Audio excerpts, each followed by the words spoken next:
Numerous reports indicate that manufacturing has emerged as the favorite target of ransomware groups and hackers.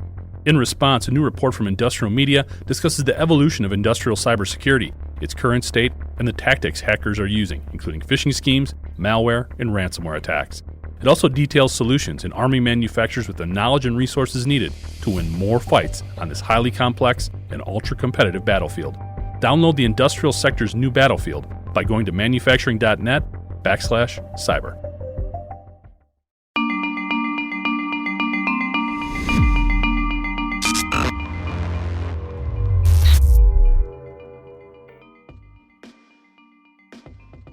Hi, I'm Jeff Ranke, Editorial Director of Manufacturing.net and Manufacturing Business Technology. Welcome to Security Breach. When I was a kid, we always looked forward to my dad's work picnic. He was a tool and die maker for a leading caster manufacturer that would rent out a local park, make a ton of food, and put on various games and activities for the families.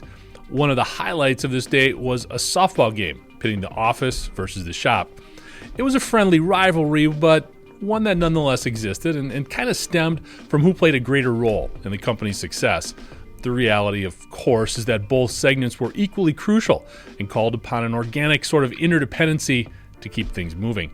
The good-natured shots that were fired across the dugouts of this summer classic remind me of the challenges we see in industrial cybersecurity when it comes to bringing OT and IT teams together. While great strides have been made and numerous lessons learned on why these groups need to sync up, the reality is that we still have a long way to go. Over the last couple of months, we've had some interesting takes on how to realize this need, so let's revisit the following thoughts on the IT-OT working relationship from Chris Lovejoy, the Global Security and Resilience Leader at Kyndryl, John Cusimano, VP of OT Security at Armexa, Josh Williams, the Strategic Account Manager at Iris Risk, and Rod Locke, Director of Project Management at Fortinet. What I find in manufacturing is, most manufacturers have sort of the IT and then the OT side of the organization, from an engineering and an operations perspective. You have the folks that manage the production lines, and then you have kind of the IT folks that are creating the systems, like the logistics systems, et cetera, that, are required. And, what happens is the production line folks, they have the safety first mentality. So everything is about safety and production line performance. Nothing can go down. And because nothing can go down, what happens is they don't want to upgrade systems. They don't want to secure those, not necessarily not secure them, but they don't want to configure them in any way that's going to hurt the performance of those systems. Meanwhile, the IT folks are more into, let's throw more technology at it. Let's upgrade. Let's do all this.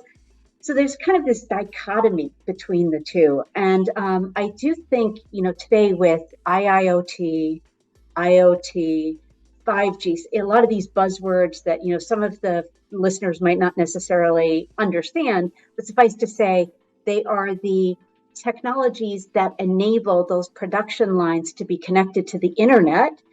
Because that is happening, it's introducing more risk. And so the requirement to actually have conversations with the production line leaders who own these systems and are required for securing them, it's just a very, very different kind of conversation that you have on the other side. Very true. We've talked a lot about those silos for IT and OT and manufacturing. And I think over the last probably 5 years, there's been a lot of work done in trying to break those down and get people working together. What are you seeing there in working? I can see you nodding your head that we're trying, but we're maybe not getting there as quickly as we should. What's been your experience in working with manufacturers and trying to get those two entities talking to each other? I think there's some organizations that are leading, right? And they tend to be the kind of manufacturers of those goods and services that may not be, critical infrastructure. So oil, gas, food, chemicals, the things that we rely on every day to survive, those tend to lag a bit in comparison to those organizations that are able to drive. I think a lot of it, interestingly enough, is more about the financing of the equipment that is used to support the production than it is actually a cultural issue per se. And, what I've noticed is that a lot of the companies that are critical infrastructure industries, Some of them are publicly supported, like energy generation companies that are tied to utilities, as an example. Some of them are just or capital intensive industries. The way they fund their operations is through the deployment of capital. Right? What happens with capital is you buy equipment, you deploy that equipment, and then you depreciate that equipment over a long period of years. Organizations that are not critical infrastructure, they tend to have a bit more flexibility in funding. They can move to what we call, an OpEx model. And so what they're doing is they're paying to use technology as kind of an added drink perspective. They've already moved their SAP systems to the cloud. They're already kind of pushing forward. And so when it comes to technology that is fixed, you tend not to want to change that technology because of the funding model. Whereas if you're a cloud model, an OpEx model, you can afford to change the security in and around it. So I think there's a dynamic, which is there is culture, but there is also the financing, which kind of underpins how things operate as well. Talking about working with IT, and we know we can't just cut and paste a lot of those approaches over to the OT environment. You being an automation engineer kind of from the start, how have you seen that relationship with the IT guys sort of evolve over time? I'm sure there was some headbutting that went on at some point. Hopefully we've minimized that a little bit now, but I think it still goes on in a lot of organizations. Or what are you seeing there in terms of those two entities sort of working together now? Yeah, it certainly has changed a lot over the years. And we are definitely seeing, we talk about the convergence of IT and OT, and we see that not only in the technology, but also in personnel. Yeah. There's a convergence and a better understanding. OT and IT seem to have a better understanding of each other than they did years ago. It does vary quite a bit by company. You'll see, some that are very, very cooperative and proactive, and some that there's still tension for sure. And it's usually due to not understanding each other's environments and particularly the nuances of an operational environment and the things that are critical in the OT environment, such as safety risk, of course, and operational production demands, not being able to reboot a computer that's running a facility, for example. So there's those kind of operational differences. So even though the technology's oftentimes very similar, the operational requirements in OT are very different. So if IT and OT don't understand those differences, they sometimes struggle. That's a lot of time. A lot of organizations, and I'm not bashing IT folks in any way, shape, or form, but it's a different type of question that they're used to asking as opposed to the OT side. So it just seems to make it so much more important that we get better at bringing OT and IT together. And I know there's been a lot of advances there, but I'd be curious to see from your perspective in working with industrial organizations, is that maybe one of the issues that we're having in making sure that secure by design is being realized? I think so. And I'll say when I first started in at a manufacturing plant, OT, they had an OT, a few people on the OT team, and they were a part of IT, but nobody knew what they did. Nobody understood what was going on. They were over in a corner. And, in reality, if you didn't see them at like a company party, you forgot they even were around, right? They lived in this whole world completely outside of us. And so what I think is exactly to your point, and I will say that that's changed. And what I think is my optimistic outlook to it is that I think we're seeing those lines converge a bit. I think it's being led by technology. I mean, naturally, we're seeing IT organizations, IT vendors, IT technology being put into OT. Now, that comes with a whole basket of, new things to deal with that could be, detrimental.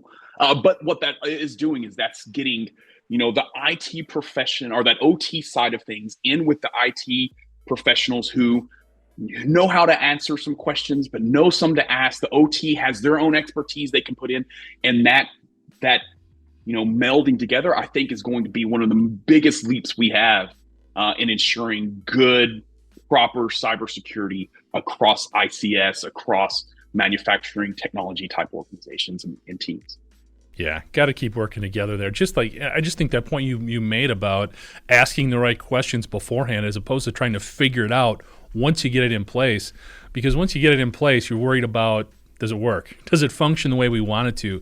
Security almost becomes an afterthought, which is why we're having a lot of these problems now when it comes to OT security. Both actually, and I know that people in OT love to tell horror stories of how IT has like installed things that blew up their environment. Um, I think with these types of devices, in some cases, it's actually the operational networking team that maybe is that owned those networks up, or maybe used to own those networks, and they weren't really part of the remit even of the CISO. One thing that we've seen with Fortinet, we do an annual survey of operational technology security professionals and practitioners specifically. And one thing that we've seen is a very strong trend towards OT security being part of the remit of the CISO. So they may not make every decision, and they might have a converged SOC even where all incidents are flowing up to the same SOC. The SOC may not have OT expertise. They may still phone back to the plant and say, hey, we saw this alert, can you tell us what's going on there? But I think in some cases, it might have actually been the operational networking team that installed that, that set up the network the way it is, right? So I think organizations, in some organizations are moving beyond this kind of divide, even where they just view it as like, we're responsible for all these networks. We need to look at the requirements for these different types of networks, these different types of systems in terms of availability, so that you're not just saying like, well, thou shalt patch instantly and maybe knock something offline. It's equally bad to just blindly apply all the patches. But yeah, I think that's yeah. I don't want to lay the blame at the feet of IT every time. No, fair enough, absolutely. And I think it's a convergence of these two sort of silos beginning to work together more and trying to figure out that process and what makes the most sense. For sure. And it's a little bit, a lot of it is IT being able to understand what the needs of OT are, and often understanding that, IT has this, from the IT side, they often have this mentality of sort of shoot first, ask questions later, shut it down if you don't know what's going on. In the OT environment, you've got plant managers who are responsible for keeping production online. And, in a lot of like commercial companies, they're the ones making the money. So you've got to, you're responsible to keep things operating, keep manufacturing moving, keep your processes moving. And as IT, I need to understand that mindset as well in terms of their an adjustment from what they do for somebody's laptop, where they detect some malware on the laptop, it's going offline right away. Our guests have also weighed in on some of the more challenging dynamics of improving the IT-OT dynamic. These have included Brian Deacon, the Commercial Manager of Cybersecurity Services at Rockwell Automation, Riley Groves, an engineer from Odyssey MDT, and Theo Zafranakis, Cyber Risk and Information Security Expert at Fortra. IT and OT, traditionally there's all this talk about breaking down silos, getting everybody to work together, all of that things. We know it's a priority. From your experience, how's the industrial sector doing? Are we getting better? Have strides been made there? Do we still have a long way to go? What's your take? Yeah, Jeff, it's a great question. We probably could have, an hour-long conversation on just this topic alone. It's all over the board, much like everybody else on every journey. The one thing I do know is the customers who I work with and I have conversations with, who have the highest and deepest level of OT cyber maturity and are the most resilient and are considered the most secure, also have the most organized approach between their IT and OT teams. They have the highest level of communications. They're in touch with each other. They understand each other's position, and they are working together as often as possible. I've run into certain organizations that even have named their initiatives around their IT/OT convergence in organizations. TITO, Tito backwards, OTIT. So when they told me they had a Tito organization, I knew right away that they were working together. Other meetings, you get IT and OT in the room, you're happy to see that level of decision making in the same room. But IT sits here on the left hand side, and OT sits on the other side, and they shake hands like they've never met each other, and you get a little bit of a chuckle out of that. And it's all over the board. It's a must. And I think back to the point around NIST 2.0, governance can help bring some of that decision making together, because it's a must. The world is flat. The Ethernet, disappearing lines, necessarily not having a 3.5 layer with an IDMZ. You got to make those decisions and make those choices as a team. Yeah, I think one of the big things that IT and OT and bringing them together, I think they need to start understanding the hackers know about this divide too. They know that there's this division and that there's not as much cohesiveness in the way a lot of these networks and endpoint security is put together. You also mentioned sort of the relationship between IT and OT. And in the industrial sector, that has been tough, getting those folks talking to each other. What are you seeing now? Has it been improving? Are we there yet? What's your take in terms of those two entities coming together a little bit more? While it is still in its infancy, we do see a lot of, especially from a cybersecurity perspective, IT folks getting involved in these OT group conversations early rather than later, and kind of picking up the pieces later to make sure that they do have a secure solution deployed in their environments. So when we talk about that melding of OT and IT, we're seeing a lot more devices that are networked. So within that shop floor deployment across the OT layer, there are so many more devices that are configured within that network, and kind of locking those down is very important.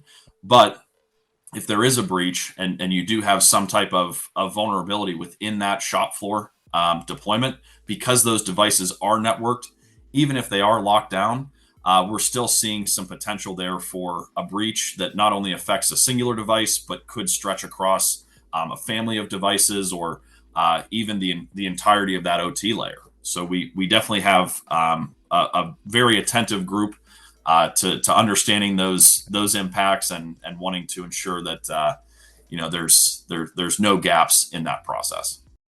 You brought it up, and I can always tell what people's personal experiences have been when I ask this question just by their nonverbals. But one of the big challenges, and we talk about this a lot, is that dynamic between IT and OT personnel. And you alluded to trying to get them to work together. What's been your experience in terms of how those two factions are working together? How far have we come, or what are some of the bigger obstacles that you've seen there? Well, awareness of each other's requirements and risks is the biggest challenge. What we've seen in the past is that you have to train the OT personnel on cybersecurity, which in my opinion may be easier on training cybersecurity personnel on OT risks, but it depends on the individuals. But you have to train them, and you have to understand. And for cybersecurity, it applies not just to OT, but for every business unit that you are tasked to support. You have to understand what their concerns, what the capabilities are, what their capacities are, and so on, in order to provide proper support. OT personnel, on the other side, are mostly trained to provide systems that remain operational and available. But availability is a task of cybersecurity, right? The cyber criminal hits your system, it's no longer operational, it's no longer available. Did you implement the proper controls to defend against a human attacker, right? Because cybercrime, cyber breaches happen because the adversary is a human, not just a system anymore, or a software that went down. Yeah, very interesting. Yeah, I can tell by your response. I think we're gaining some ground there. We're getting better, because I didn't see any eye rolling or wringing of hands or anything else. We've had some other guests definitely tell some horror stories in terms of trying to get those two to work together. So it looks like we're gaining some ground at least. That's going to wrap it up for this episode, but thanks so much for joining us today. And to catch up on past episodes, you can go to manufacturing.net, IEN.com, or mbtmag.com. You can also check Security Breach out wherever you get your podcasts, including Apple, Amazon, and Overcast. And if you have a cybersecurity story or topic that you'd like to have us explore in Security Breach, you can reach me at jeff@ien.com. I'm Jeff Ranke, and this is Security Breach.